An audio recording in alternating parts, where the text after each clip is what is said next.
بسم اللہ الرحمن الرحیم۔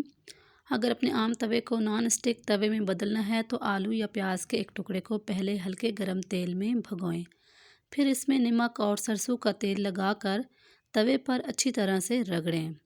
آپ کا نان اسٹک توا تیار ہے۔ ہری مرچیں کاٹنے سے پہلے تیل یا گھی ہاتھوں پر اچھی طرح مل لیا جائے تو جلن نہیں ہوتی۔ آٹے کے ڈبے وغیرہ کو کیڑا لگنے سے بچانے کے لیے ان میں تیز پات رکھتے ہیں، اس سے کیڑا نہیں لگتا۔ آلو اور پیاز کبھی ایک ساتھ نہ رکھیں کیونکہ اس طرح آلو خراب ہو جائیں گے۔ کھڑکی اور دروازوں پر اکثر جالے آ جاتے ہیں، انہیں صاف کرنے کے لیے ایک نرم چادر کا ٹکڑا لیں، اسے نیم گرم پانی میں ڈبو دیں اور پھر ڈنڈے پر لپیٹ لیں۔ اخبار پر تھوڑا سا نمک ڈال کر اس کو ڈنڈے پر رول کر لیں۔ آپ ڈنڈے کو چاروں طرف گھما کر جالے کو صاف کریں، اس سے بہت عرصے تک جالے نہیں آئیں گے۔ کباب تلتے وقت اکثر تیل میں جھاگ آ جاتی ہے، اس تیل میں ہلدی ڈال دی جائے تو اس تیل میں جھاگ نہیں بنتی۔ آلو کے چپس بناتے وقت اگر گھی یا تیل میں چٹکی نمک ڈال دیا جائے تو یہ سنہرے فرائی ہوں گے۔ انڈا فرائی کرتے ہوئے توے سے چپک جائے تو اس کے لیے آئل یا گھی میں ایک چٹکی نمک یا پھر آٹا ڈال دیں، انڈا توے پر نہیں چپکے گا۔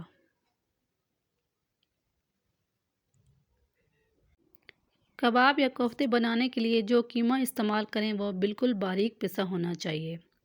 ٹماٹر کو زیادہ دیر تک محفوظ رکھنے کے لیے انہیں فریزر کے دروازے پر رکھ دیں، ٹماٹر کافی عرصے تک خراب نہیں ہوں گے۔ لہسن جلدی چھیلنے کے لیے لہسن کو درمیان سے کٹ لگائیں اور چھری کی مدد سے چھلکا اتار لیں، لہسن بہت جلد چھیلا جائے گا۔ کمر میں درد رہتا ہو تو ایک کپ دودھ کو خوب اچھی سے گرم کریں، پھر اسے چولہے سے اتار لیں، پھر اس میں ایک انڈا توڑ کر ڈالیں اور اچھی طرح مکس کر لیں۔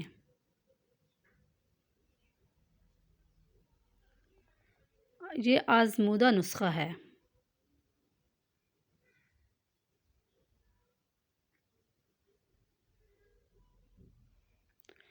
پلاؤ بناتے وقت اگر اس میں بادیان کے پھول بھی شامل کر لیں تو پلاؤ خوشبودار اور مزیدار بنے گا۔ اگر ہاتھ جل جائے تو چینی پانی میں حل کر کے ہاتھ پر لگائیں، اس سے جلن بھی نہیں ہوگی اور چھالا بھی نہیں پڑے گا۔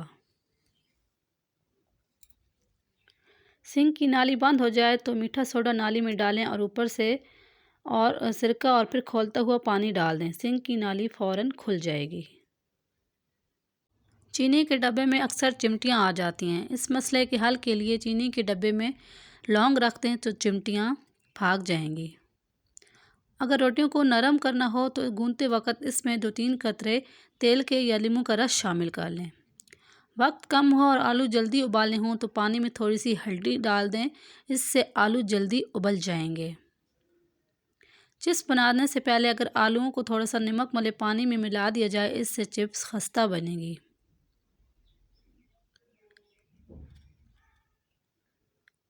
کلونجی کے 5 دانے نہار منہ کھانے سے مضر صحت چکنائی کم ہو جاتی ہے۔ کھٹی چیزوں کا زیادہ استعمال مسوڑھوں کو خراب کر دیتا ہے۔ دن کے وقت پانی کے کم استعمال سے ہونٹ کالے پڑنے لگتے ہیں۔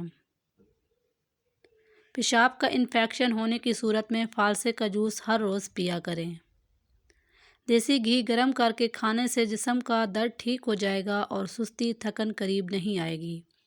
ادرک کا رس پانی میں ابال کر صبح شام پینے سے جوڑوں کے درد میں آرام آ جاتا ہے۔ نظر کی کمزوری کے لیے سونف کی چائے نہایت مفید ہے۔ 4 بادام، چٹکی بھر سونف اور تھوڑے سے ڈرائی فروٹ لے کر رات کو سوتے وقت کھائیں، نگاہ دن بدن تیز ہوتی جائے گی۔ پکوڑوں کو نرم بنانے کے لیے اس کے امیزے میں 2 چائے کے چمچ گرم تیل شامل کریں۔ سخت پنیر کو نرم کرنے کے لیے کچھ دیر نمک ملے گرم پانی میں رکھ دیں۔ بند گوبھی پکاتے وقت اس کی بو پورے گھر میں پھیل جاتی ہے، اگر گوبھی پکانے کے دوران پین میں روٹی کا ایک ٹکڑا رکھ دیں تو بو نہیں پھیلے گی۔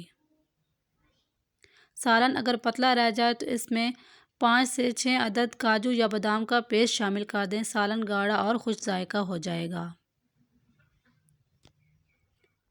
گریوی سے فالتو پانی خشک کرنے کے لیے 2 چمچ خشخاش توے سے بھون لیں اور اب اس کا پیسٹ سالن میں شامل کریں۔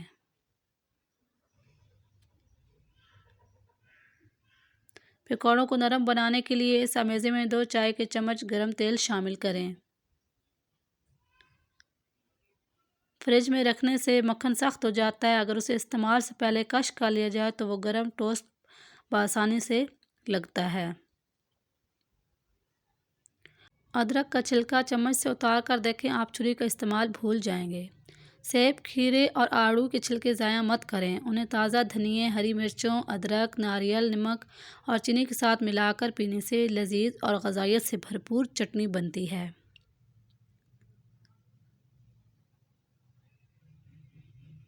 کوئی بھی دال پکاتے وقت اس میں تھوڑا سا مسالہ شامل کرنے سے پہلے اگر تھوڑی سی ہلدی اور گھی یا مکھن کا 1 چمچ ڈال کر کچھ دیر پکا لیا جائے تو بالکل منفرد اور ذائقے دار بنتی ہے۔ جب بھی کوئی چیز مثلاً کباب وغیرہ فرائی کریں تو تیل ڈالنے سے پہلے فرائی پین کو گرم کر لیں اور پھر ڈال کر فوراً ہی اس میں کباب ڈال دیں، اس طرح وہ پیندے سے نہیں چپکتے۔ اگر پنیر کو زیادہ دنوں تک محفوظ رکھنا ہے تو اس کے چاروں طرف نمک لگا کر کسی گیلے کپڑے کے ساتھ لپیٹ کر رکھیں اور اس وقت اسے دھو کر استعمال کریں۔ اگر باداموں والے برتن میں 1 بڑا چمچ چینی شامل کر دیں تو بادام کئی مہینوں تک تازہ رہیں گے۔ سبزیاں کاٹتے وقت اکثر انگلیوں پر کالے اور سفید نشان پڑ جاتے ہیں۔ آلو کاٹ کر ان پر رگڑنے سے سفید سرکہ ملنے سے دور ہو جاتے ہیں۔ ہاتھوں سے لہسن کی بو دور کرنے کے لیے بہتے پانی کے نیچے رکھ کر اس پر اسٹیل کا چمچ رگڑیں، بو دور ہو جائے گی۔ اس کو پھر اچھی طرح دھو لیں۔ بیکنگ کے لیے ڈو بناتے وقت اس میں تیل کے بجائے سیب کا جوس بھی استعمال کر سکتے ہیں۔ اکثر سفید یا کالے چنے دیر تک پکانے کے لیے اچھی طرح نرم نہیں ہوتے۔ اگر پکتے ہوئے سالن میں ابلتا ہوا گرم دودھ شامل کر دیں تو وہ جلدی گل جائیں گے۔ فریزر میں جمے ہوئے گوشت کو فوری پگھلانے کے لیے اسے زیادہ نمک ملے ٹھنڈے پانی میں بھگو دیں۔